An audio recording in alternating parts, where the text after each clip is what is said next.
రైతులపై వాతావరణ పరిస్థితులు ప్రభావం చూపిస్తున్నాయి. దీనికి తోడు దిగుబడులు రాక పెట్టుబడులు చేతికందక తీవ్రంగా నష్టపోతున్నారు. దీంతో రైతులు తక్కువ ఖర్చుతో ఎక్కువ దిగుబడి పొందే విధానాల వైపు అడుగులు వేస్తున్నారు. నీటి వనరులు తక్కువ ఉన్న చోట పండ్ల తోటలు, కూరగాయలు సాగు చేస్తూ లాభపడుతున్నారు. అయితే వీటిని సాగు చేసే సమయంలో భూమిలో తగినంత తేమ ఉండేలా చూసుకోవడం ఎంతో ముఖ్యం. ఆధునిక వ్యవసాయ పద్ధతుల్లో ఒకటైన ప్లాస్టిక్ మల్చింగ్ విధానం ద్వారా నేలలోని తేమను కాపాడుకోవడంతో పాటు నీటిని కూడా ఆదా చేసుకోవచ్చు. ఈ విధానం రైతులకు చాలా ఉపయోగకరంగా ఉంటుందని శాస్త్రవేత్తలు చెబుతున్నారు.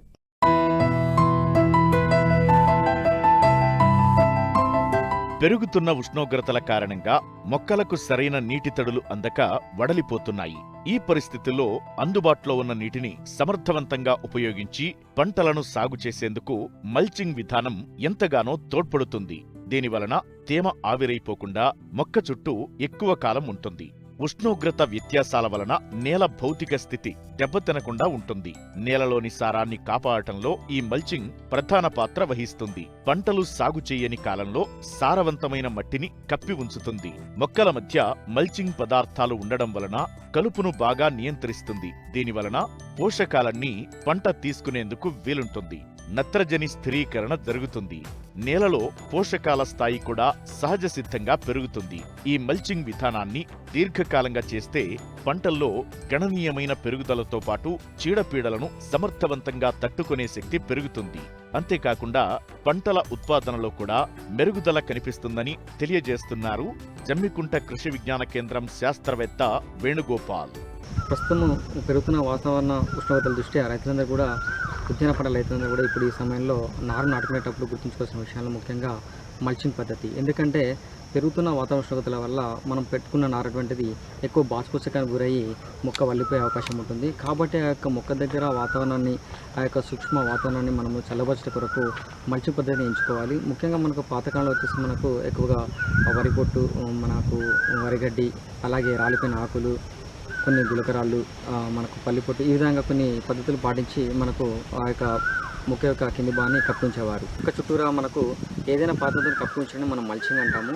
ఈ యొక్క మల్చింగ్లో ముఖ్యంగా మనకు ప్రస్తుతము LLDPE యొక్క మెటీరియల్తో తయారైనటువంటి ప్లాస్టిక్ మల్చింగ్ మనం వాడుతూ ఉన్నాము.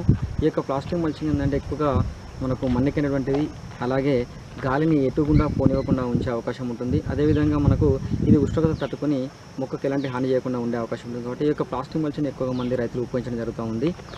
దీనివల్ల మనకు ముఖ్యంగా ఉపయోగం ఏంటంటే రైతులందరూ కూడా నీటిని ఆదా చేస్తుంది.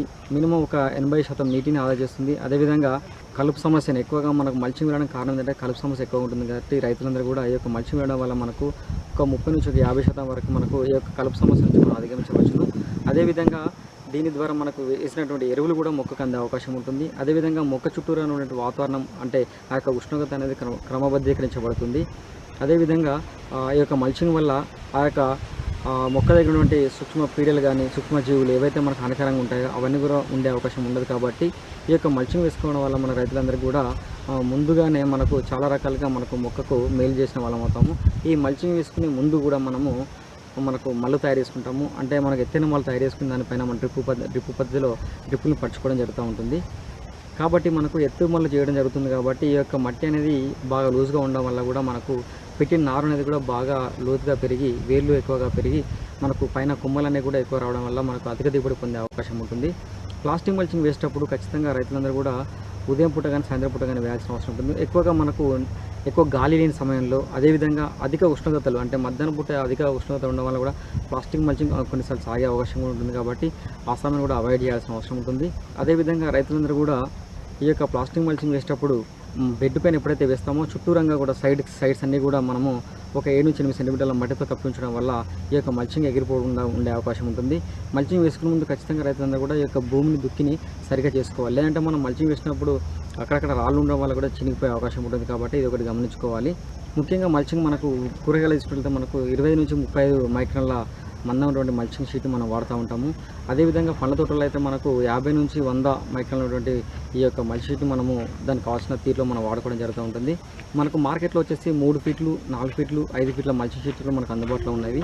ఈ యొక్క మల్చింగ్ షీటు మనము వేసుకునే పంటను ఆధారంగా చేసుకుని మనము ఆ యొక్క పంట మనకు ముక్క దూరం బట్టి మనం రంధ్రాలు చేసుకోవాల్సిన అవసరం ఉంటుంది మల్చింగ్ షీట్కి. ఇప్పుడు ఉన్న మార్కెట్లో మనకు ఆల్రెడీ రంధ్రాలు చేసినటువంటి మనకు మల్చ్ షీట్ మనకు అందుబాటులో ఉంటుంది కాబట్టి రైతులకు కావాల్సినటువంటి ఈ యొక్క మల్చ్ షీట్ని ఎంపిక చేసుకోవచ్చు. ఈ యొక్క మల్చ్ షీట్ వేసుకోవడం వల్ల ముఖ్యంగా రైతులందరూ కూడా మనకు డ్రిప్ పద్ధతి వాడుతున్నాం కాబట్టి ఇచ్చే ఎరువుల్ని కూడా మనము డ్రిప్లో ఇస్తాము. దీన్ని ఫర్టిగేషన్ అంటాము. కాబట్టి మనం ఇచ్చినటువంటి వేరు వ్యవస్థకి ఏదైతే మన ఎరువు ఉంటుందో ఆ ఎరువు అనేది వృధా కాకుండా మొక్కకు అందుతుంది.